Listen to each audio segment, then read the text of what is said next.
خواہش ہے، لیکن سفر ہمیشہ سفر ہی ہوتا ہے، یہ نہیں کہا جا سکتا کہ سفر آسان ہے۔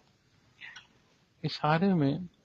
وہ جو حصہ اللہ جل شانہ کی رضا کا یقیناً وہ مقدم ہے،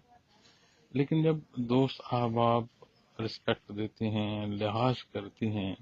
تو آپ یقین جانیں کہ ایک الگ سی خوشی بھی محسوس ہوتی ہے۔ اس میں دو حصے ہیں، ایک حصہ وہ ہے جو سلسلہ کے ساتھی ہیں، یعنی جو سالکین ہیں، جو ذکر کر رہے ہیں، جو سلسلہ سے منسلک ہیں، میرے ساتھ ان کا ایک ایسا رشتہ ہے کہ جس میں ذکر اذکار اور کیفیت قلبی کا حصہ ہے، لیکن ان کی محبت، ان کا احترام میں بھی پوری کوشش کرتا ہوں، اور ان کا لحاظ اور ان کی محبت کو بھی میں الفاظ میں بیان نہیں کر سکتا۔ اب جب میں جنرل بات کرتا ہوں دوست احباب کی، یا جہاں حاضری کا موقع ملتا ہے، تو یقین جانے ان کا بھی اتنا احترام اور اتنا لحاظ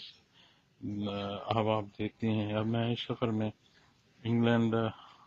بہت سا حصہ مین ایریا جو ہے اس کا ٹریول کیا، ناروے گیا، جرمنی گیا، ہالینڈ گیا، اسپین گیا، جہاں جہاں گیا وہاں تمام احباب سے ایک بڑا اچھا تعلق رہا، بڑا احترام کا تعلق رہا، اور ہمیشہ دعا گو ہوں کہ اللہ کریم ان کی یہ محبت قبول کرے۔ اور بڑی بنیاد جو ہے وہ یہ ہے کہ یہ ہمارا بیٹھنا، یہ نشست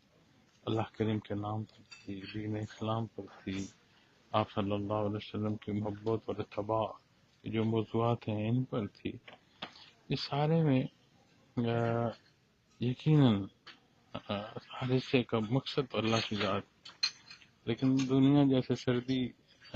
یا گرمی وجود کو احساس دیتی ہے، اسی طرح جو ہمارے رویے ہیں یہ بھی مزاج انسانی پر اثر انداز ہوتے ہیں۔ تو تمام احباب کے لیے دعا گو ہوں، اور میں نام اس لیے نہیں لینا چاہتا کہ مجھ سے کوئی نام نادانستہ طور پر رہ گیا تو زیادتی ہوگی، لیکن بھرپور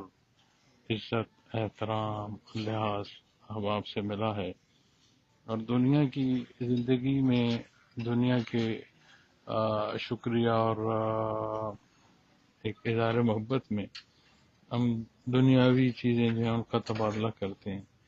لیکن میرے پاس میں یہ سمجھتا ہوں کہ میں تمام احباب جو شادیہ کے ہیں اور جو ساتھی جن سے ویسے ملاقات ہے ان کے لیے کہ میری یہ دعا ہے کہ اللہ کریم آپ کو اجر دے، جزا دے، دنیا کی زندگی میں بھی آسانیاں دے، اور ایمان کی زندگی دے،